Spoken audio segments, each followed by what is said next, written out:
know, but God just wouldn't let me see all this. I didn't see the blood, but I knew it was there, but I didn't see it. One day, you know, and we were coming down the street right here, and my partner was like, "Hey man, there's a police in front of your house." So I jumped out of the car and came up on the porch, you know. My mom was there crying and stuff. I knew what happened then, but I didn't figure he had accidentally shot himself in the head. I thought somebody did a drive-by and shot him. And, you know, I don't think I could do, you know, just hold my mom, you know, and try to be there for her and everything. But, you know, it was just hurting and killing me so bad. My mom, she was up in the kitchen doing something. She said she just heard a gunshot. So can't nobody really say why he did it, you know. It's just he gone and ain't nobody gonna never find out the reason. He ain't leave no note or nothing. I'm positive there's someone in this laboratory. Robert told me that he was tired of the gang banging. He said, "Mama, I'm so tired of it. I don't know what to do." So it just doesn't make any sense. And I told him, "No, son, it doesn't." Little Rock reached its record number of homicides not once but twice overnight. The first shooting happened around 8 o'clock in the 1200 block of West 36th Street. 19-year-old Kenneth Brown was shot in the head in a drive-by shooting. And then just after 10 o'clock, another 19-year-old was killed. Police believe the shooting was gang-related. These killings are especially significant. Now, the murder count for the city is already higher than it was last year. A shootout this afternoon. An 11-year-old boy hit by a bullet. Victims are getting younger, and the degree of firepower. The gang-related shootout left two young above national average for the number of people murdered in the city in a year's time.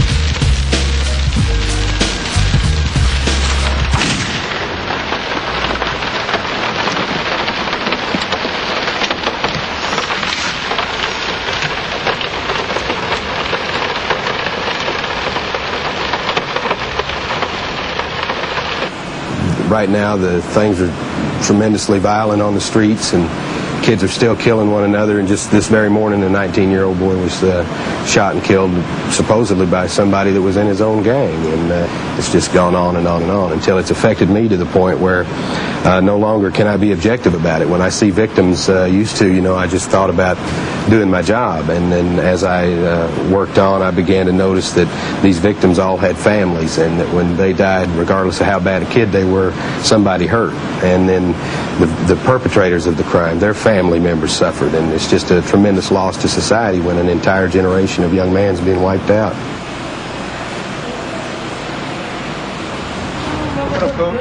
So cool. Show me love. Right. Amen. What's really happening is we got some problem. We got some guys riding through that's from the other side. They may not be hostile. They may be hostile. So we take cover and get prepared. You know, it's best to be safe than sorry. So this is like a 186 move. We all gonna move back up off the front. You know, that's where we can cover this whole perimeter without no one getting hurt. Come on in. Y'all did get the house. Shoot the dice, dude. That's right. They got that 6 right there. 10. Come on. 10 he shoot. 10 like a motherfucker. And he hit me. Yeah, about 5 you don't see. I'm one. How these say everybody get 3 slices of beef. That's it. Everybody get happy. Woohoo! Hey,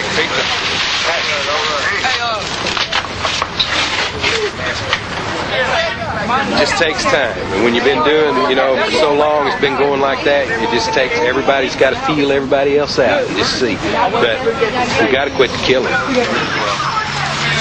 Righty. See you. All right, Steve. What's up, blood?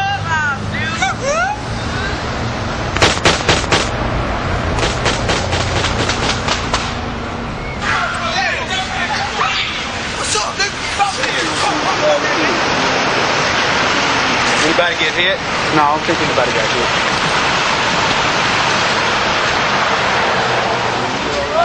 See what I mean? All it was a gang sign thing. All you had to do was one set. Did she get that? You didn't get it?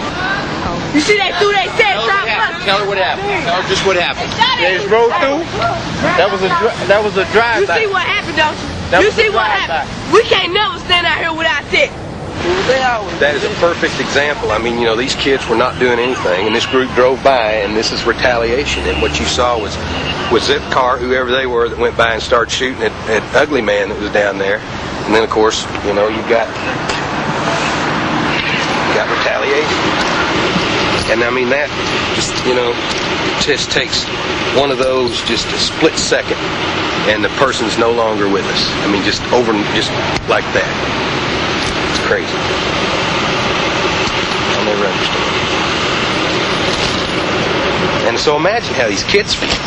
And so right now, what's working in them is anger.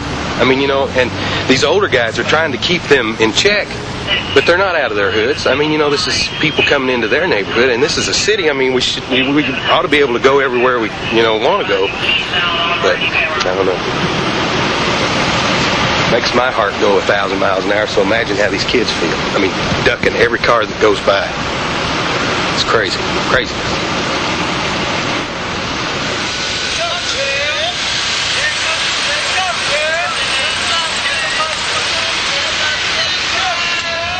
How has this neighborhood changed since when you were a kid? We have ride-by shooting every 20, 30 minutes around here. That's a big change. When I was a kid, you would have never thought it would ever be a shooting around in this neighborhood. The worst thing we could think about was an animal breaking out of the zoo.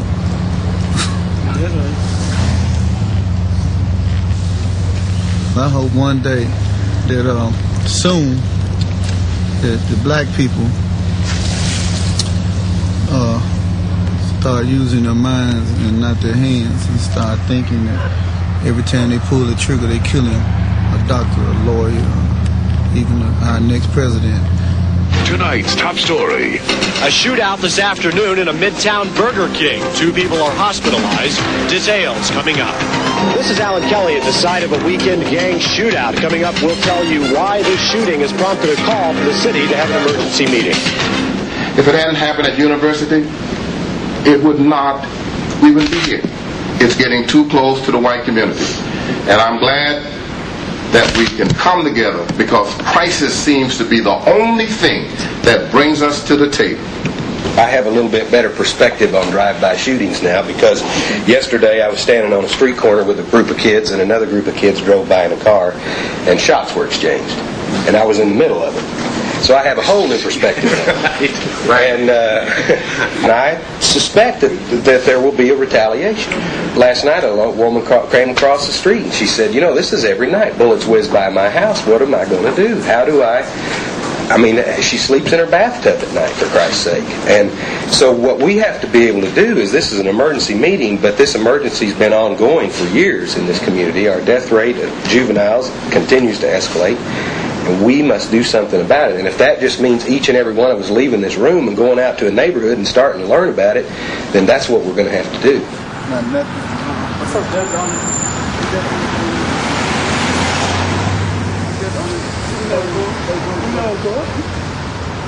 You ever been shot? I have been shot 3 times. How old are you? 18. I got mine to show mine right there. Jeez. 3 times. Let me see that again. Who shot you? Some old slob ass niggas over there. Where'd that happen? That happened over there on Battery. I know. You know what's happened here. See, for all these years I've been doing this research, I have purposely not gotten too well acquainted with anybody I was dealing with. I mean, you know, I talked to a lot of people, and now what's happened here is I've begun to recognize people, and I know people here on the street. I've even given them my own names. I mean, you know, like Show Me Love and Give Me Two, and there's 3 or 4 other guys around here that I've kind of tagged my own little name on. And you know how it's going to affect me if I have to come down here some night and zip a body bag up around one of these youngsters that I've talked to, and this is what happened the other night. Well, y'all experience what we go through every day, you know, every day.